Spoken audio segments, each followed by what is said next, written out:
Pa ba? Baka naman malapit na. Malapit na. Di naman sa pagmamayabang Classic talaga. Achuchu. Masakit ba ang iyong ulo at katawan dahil sa sobrang trabaho at iba't ibang stress sa buhay? Sandali, mag-break ka muna. Hindi lang simpleng break, mag-Herbalaya break ka muna. Hinga ng malalim at imasahe ang ulo at katawan gamit ang Herbalaya Liniment Oil. Sa sakit ng ulo at katawan, dito na tayo sa subok na, dekalidad at siguradong ligtas. Herbalaya, amoy na kaaya-aya, sa bawat pahid ay ginhawa. Mabibili sa mga botika at grocery stores sa inyong lugar. Also available in roll-on and cream. Ultrasonic Broadcasting System Incorporated.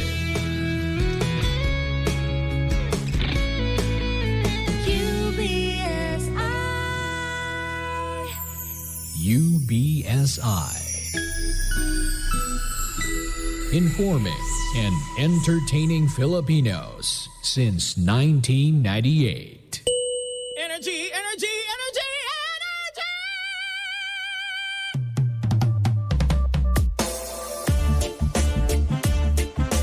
Classic talaga. Achuchu. Naka-energy na ba ang lahat?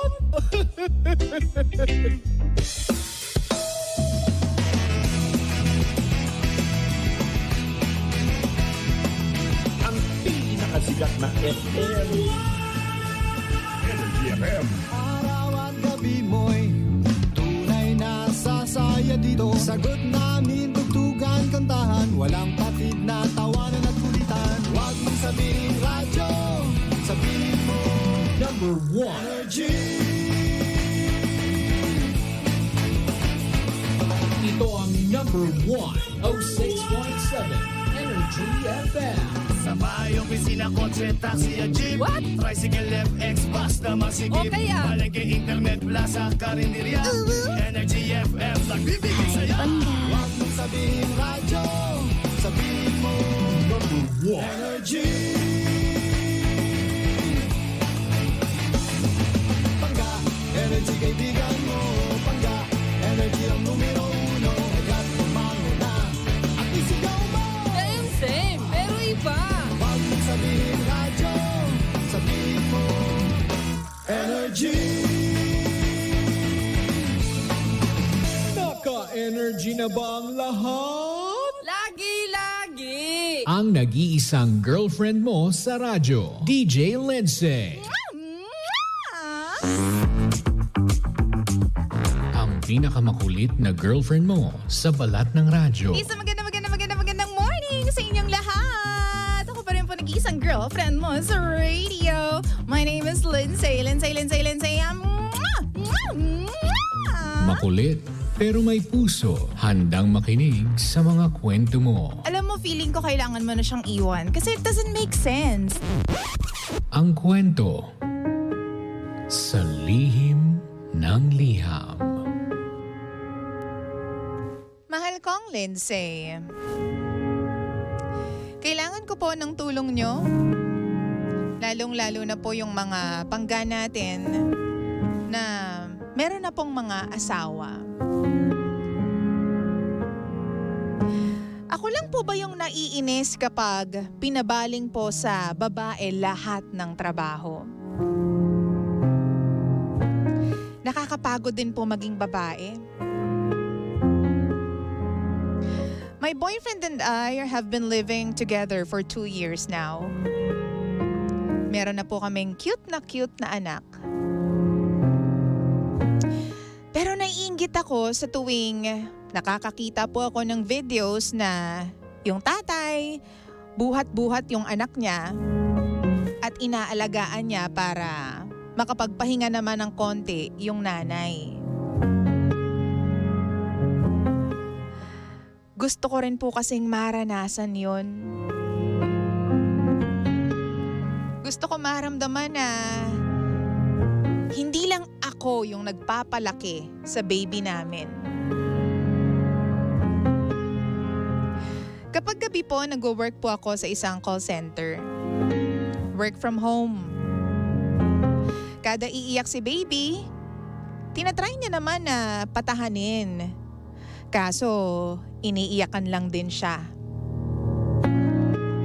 Sinasabi ko sa mahal ko palagi na ihele mo. Gagawin niya naman, kaso hindi niya talaga pinagtsatsagaan yung anak namin. Ilang minuto lang, ibababa niya na. Gabing-gabi na nun. Kailangan ng matulog ni baby. Minsan sinisilip-silip ko sa kwarto kasi doon ako sa sala nagtatrabaho. Tinatry niya naman pong patulugin pero tutok na tutok siya sa cellphone niya. Addict po kasi siya sa Mobile Legends. Kahit nung hindi pa kami magkakilala. May mga araw talaga na nag-ML lang siya. Tapos, ako naman yung nag-aalaga kay baby. Wala din siyang kusa. Kung hindi ko pa siya uutusan na magsaing na, tapon yung basura, maghugas ng pinggan, whole day talaga siyang mag-ML at walang pakialam sa ibang gawain. Kapag pagod na, pupunta na sa kwarto para matulog. Parehas naman po kaming nagtatrabaho pero mostly ako lang yung nag-aalaga sa baby namin. Mahal na mahal ko po yung anak namin. Hindi po ako nagrereklamo. Pero sana naman, tulungan niya ako. Ilang beses ko na rin na sinabi sa kanya na magkusa ka naman. Pero paulit-ulit lang kami dahil talagang lulong siya sa ML. Alam din ng pamilya niya yung ugali niya. Pinagsasabihan naman siya na tumulong-tulong naman sa akin pero wala. Matigas talaga yung ulo. Pakiramdam ko po may kasama po akong teenager dito kahit 7 years ang tanda niya sa akin. Paano na lang kapag dumami pa yung anak namin? Ako na lang talaga yung mag-aalaga? Kaya ako natatakot na magpakasal eh. Hindi ko alam kung kaya ko bang magpakasal sa kanya. Napakasagrado po kasi para sa akin ang kasal. Dapat kapag kinasal na, hindi na maghihiwalay. Hindi ko sure kung kaya ko ba na hindi siya hiwalayan sa estado namin ngayon. Sabi ko sa kanya, dahil na rin sa inis ko, maghiwalay na kami. Magsama na lang kami para sa bata. Pero hindi niya naman ako pinigilan. He is a good person, DJ Lindsay. But not a good dad. Kailangan ko po ng good dad kasi may family na po kami. Ano po ba ang kailangan kong gawin para po mas maging maayos ang relasyon namin? Maayos pa po ba to? O baka naman kailangan kong magising na sa katotohanan na gantong tipo ng lalaki ang pinili ko. Tulong naman, DJ Lindsay. Tawagin niyo na lang po ako sa pangalang Ma'am. Ito po ang lihim ng aking liham.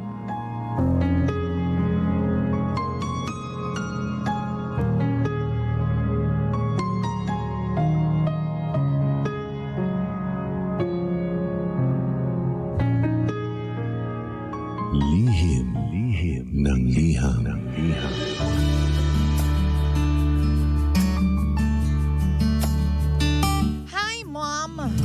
Mom talaga.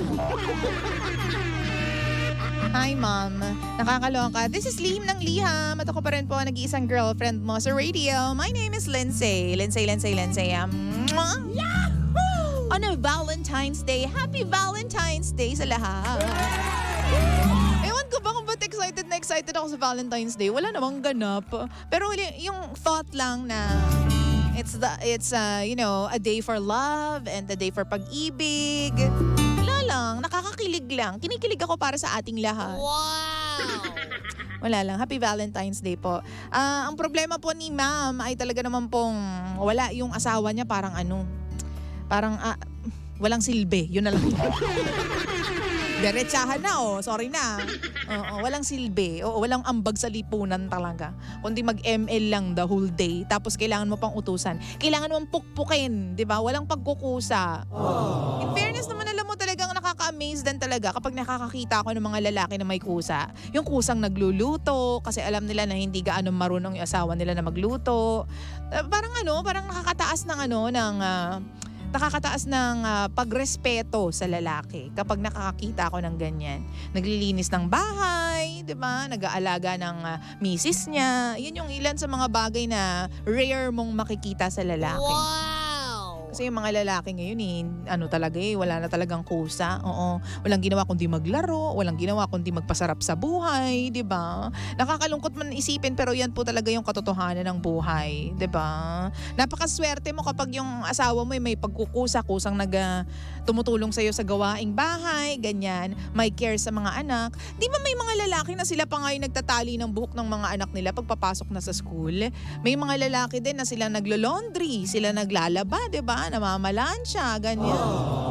Fairness naman. Gender roles kasi, dati ewan ko lang kung dapat i-apply pa rin natin ngayon yung gender roles.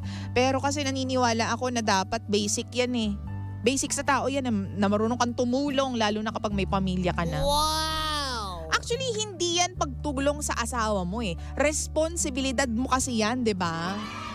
Kasi when you say help, gawain talaga siya ng asawa mo. Pero para mapagaan yung buhay niya, tinutulungan mo siya. Hindi, responsibilidad mo yan. Hindi tulong dapat ang term dyan. It's your responsibility. Kasi mag-asawa kayo, may pamilya kayo, may anak na kayo, at nakatira kayo sa iisang bahay. So dapat, kanya-kanyang responsibilidad, di ba? May obligasyon ka dapat, di ba? So yun yung masasabi ko. Hindi ko alam kung matuturuan mo pa ba ng new tricks yung asawa mo? Baka ilang taon na yan. New tricks talaga gusto mo.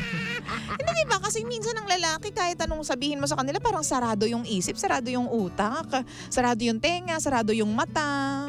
Lalong-lalo na kapag naglalaro sila ng kahit anong games, hindi lang ML. Huwag kang magbibilin sa mga lalaki ng kahit ano kapag naglalaro sila kasi hindi nila naiintindihan yan, bakla.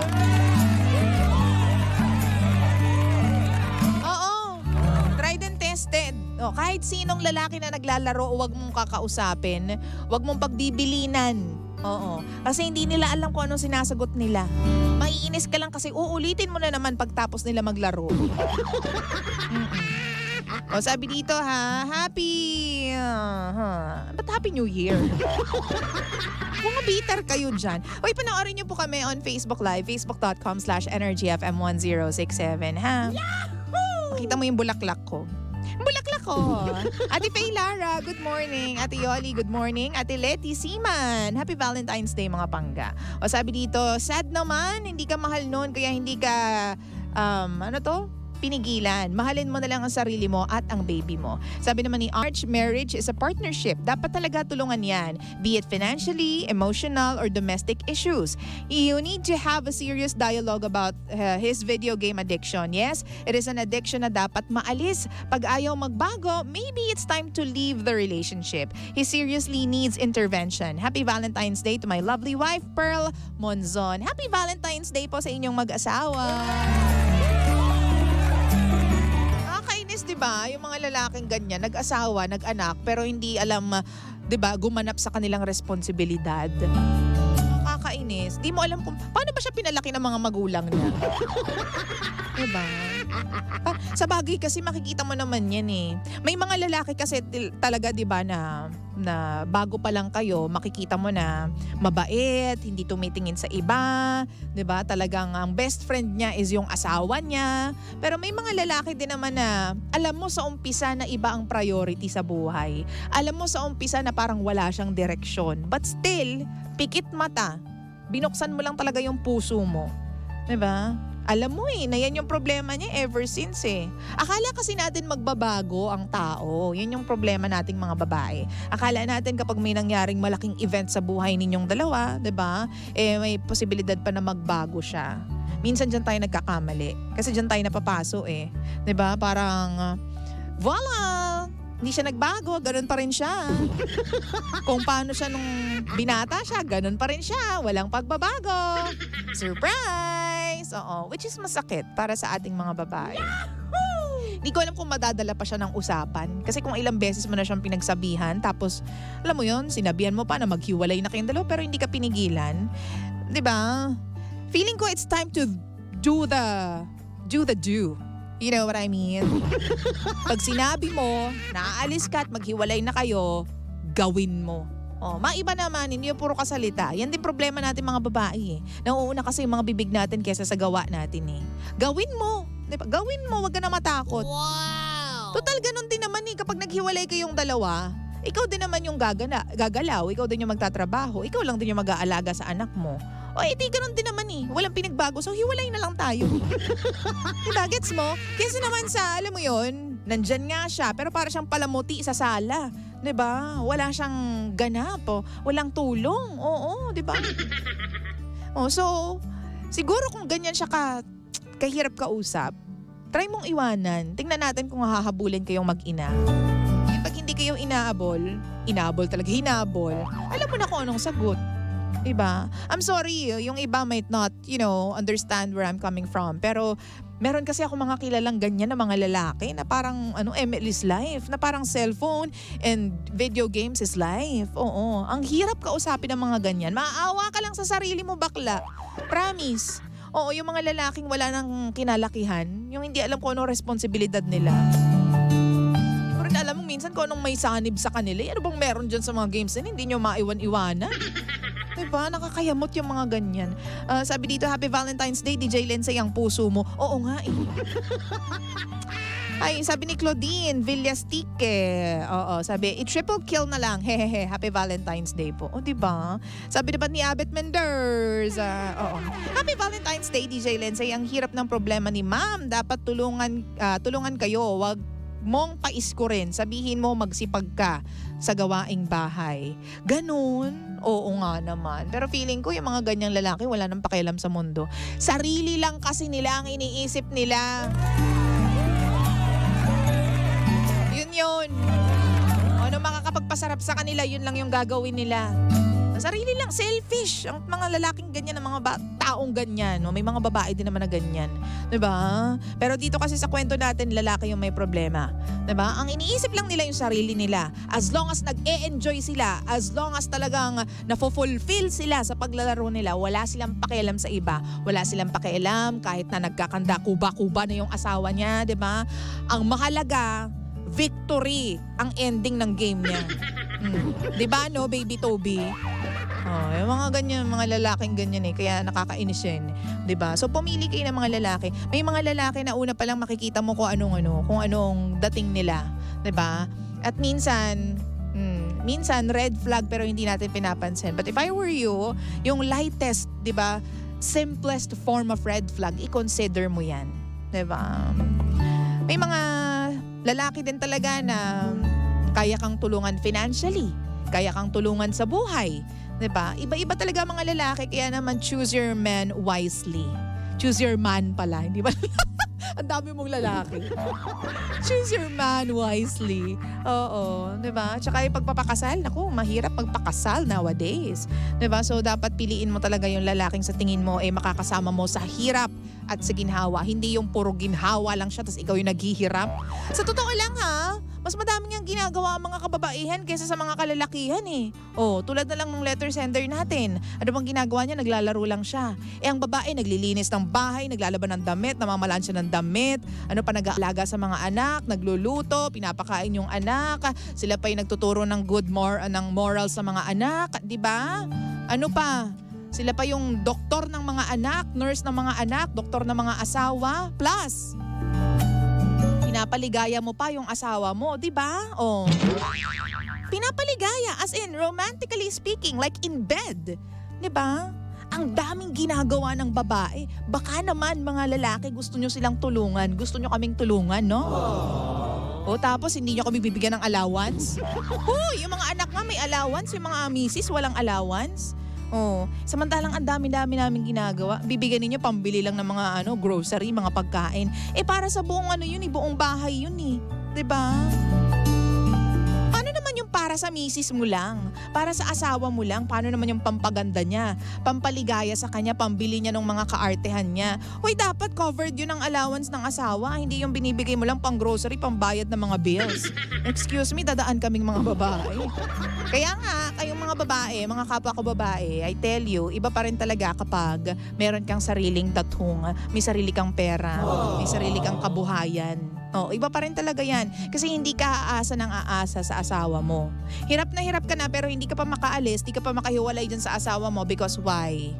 Why? Kasi wala kang pera, wala kang titirahan, 'di ba? Ako sa'yo, dapat may sarili ka talagang ipon, may sarili kang savings para kaya mong gumalaw sa direksyon na gusto mo. Kaya mong gawin lahat ng gusto mo at hindi ka nakadepende sa asawa mo. 'Di ba? Kasi sa totoo lang, choice yan ni letter sender eh. Maiintindihan mo kung wala siyang trabaho, wala siyang pinagkukunan na pera, wala siyang bahay. Tapos kaya sila magkasama is that nakadepende yung babae sa lalaki. Pero sa case na to, meron naman siyang trabaho. 'Di ba? Capable naman siya mag-provide para dun sa anak, 'di ba? Pero nagsistay pa rin siya sa ganong klaseng asawa. Ibig sabihin choice niya 'yon.